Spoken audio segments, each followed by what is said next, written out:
Kasunod ng panukala ni Senator Sherwin Gatchalian sa pagbabawal sa paggamit ng cellphone sa mga paaralan, sinabi ni Department of Education Juan Edgardo Sonny Angara na ito ay dati pang may department order na. That's an old department order actually. So, matagal nang hindi tinatanggap ang cellphone sa loob ng classroom. Handa rin na niyang sumunod ang kagawaran kung sakaling may batas na maipapasa kaugnay nito. Well, nasa Kongreso na yun dahil kami naman, hindi kami lawmaking body, pero susunod kami sa anumang iutos o ipasa ng Kongreso na panukala. Pero kami, nandoon yung department order namin na pinagbabawal ang cellphone sa loob ng klase.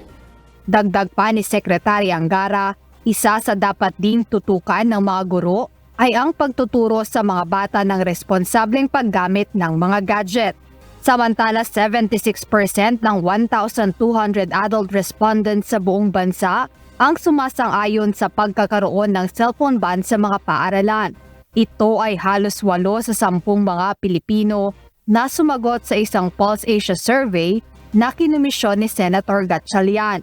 Para sa senador, ipinapakita ng survey na nakikita ng mga Pilipino ang maaaring maging benepisyo sa pagbabawal ng paggamit ng mga cellphone sa paaralan, lalo na't nakakaapekto sa performance ng mga mag-aaral ang abalang dulot ng mobile phones.